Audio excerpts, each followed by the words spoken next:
আজকে আমি আপনাদের রিকোয়েস্টের একটা ভিডিও করলাম যেটা আমার তো করতে যেয়ে এত পরিমাণে হাসি পাচ্ছিল। আমি তো এই ভিডিওটা করতেই চাচ্ছিলাম না। তারপরে যখন আপনারা অনেকেই জিজ্ঞেস করছেন এটা পড়ার জন্য, তো সেজন্য আজকে ভিডিওটা করে ফেললাম আর আপনাদেরকে দেখিয়ে দিলাম এগুলো কিভাবে পড়ে। তো আসসালামু আলাইকুম এভরিওয়ান, কেমন আছেন সবাই? আর আমাকে রেখে ১ম বার জিমির আব্বু যখন জাফলং গেছিল, তো বউর যাতে রাগ ভাঙাতে পারে, বাসায় এসে যাতে শান্তি মতন থাকতে পারে, তো সেজন্য একটা কাপড় আনছিল। ওই জায়গার মানুষ এই কাপড়গুলা পরে, আমি আসলে নাম জানি না এই কাপড়ের। আর এই কাপড়গুলা কিন্তু ৩ পার্টের, ৩ টা মতন। একটা হচ্ছে ফতুয়া, আর একটা হচ্ছে ওড়না, আর একটা হচ্ছে স্কার্টের মতনই বড় ওড়নার মতো। তো এগুলো আমি কখনো পরি নাই নিজে থেকে, যবে থেকে আনছে জিমের আপু তবে থেকে ঘরেই পরেছিল। তো ১ম যেদিন আনছিল সেদিন আমার দেখাই দিছিল কিভাবে পরে। তো আজকে আমি সেভাবে ট্রাই করবো। আর দেখেন এত ছোট ওড়না কি করে, এটা দিয়ে কোথায় দিবে এই ওড়নাটা? জিমের আব্বু বলতেছিল এটা মাথায় বাঁধতে দেওয়া যায়। তো যাই হোক, আজকে আমি ট্রাই করবো কিভাবে পরে এই কাপড়টা। তো প্রথম আমি সবগুলো খুলে দেখতেছিলাম। আমার কাছে এই স্কার্টটা মনে হচ্ছিল এটা কেটে আমি জামা বানাই ফেলবো। জানি না জিমের আব্বু দেবে কিনা। তারপর নিচে একটু ঝুরি ঝুরি মতন জামা বানালে মনে হয় আমার কাছে বেশি ভালো লাগবে। আর এটা কিন্তু অনেক বড়, অনেক লম্বা। ও পরে এটা প্যাচ দিয়ে তারপরে ফিতা দিয়ে আটকায় দিলে সুন্দর হয়ে যায়। যাই হোক, এগুলা পরে তার বাইরে বেরোতে পারবো না আমি, তাই আমি আজকে একটা ম্যাজিক করে আপনাদেরকে দেখাই দিব। আর আমি কিন্তু মাশাআল্লাহ অনেক সুন্দর ম্যাজিক জানি। কেউ আসলে আমার এই গুণটা সম্পর্কে জানতো না। আর এই যে দেখেন ম্যাজিক করে আমি কি সুন্দর জামাটা পরে আসলাম, সাথে হিজাবও পরে আসলাম। আর এরকম ম্যাজিক করতে আমার অনেক ভালো লাগে। হঠাৎ করে কাপড় পরে নিবো এভাবেই। তো যাই হোক, আমি এই জায়গা কিন্তু সব পরিয়ে নিছি। আর ওড়নাটা দেখেন এত ছোট, এটা কোথায় দিবে? তো তাই হোক, আমি ঘাড়ের উপরে দিয়ে রাখলাম। আর এখন আমি স্কার্টটা পরে নিব।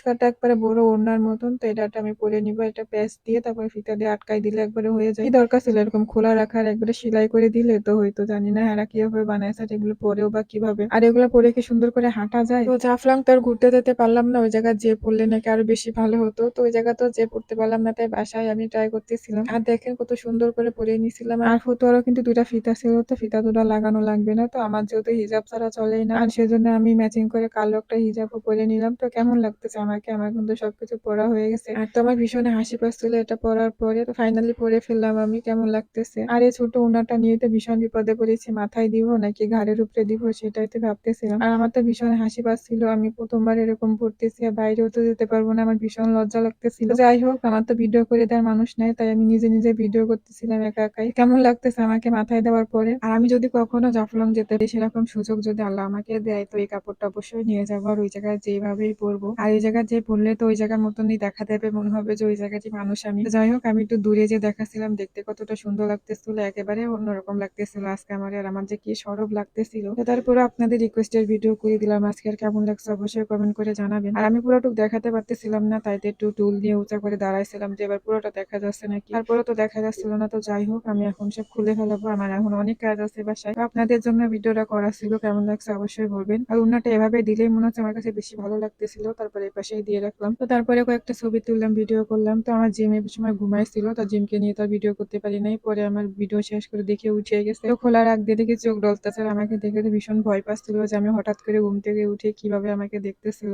তো যাই হোক, সবাই ভালো থাকবেন। আর আজকে ছোট্ট ভিডিওটা এখানে শেষ করছি। আল্লাহ হাফেজ।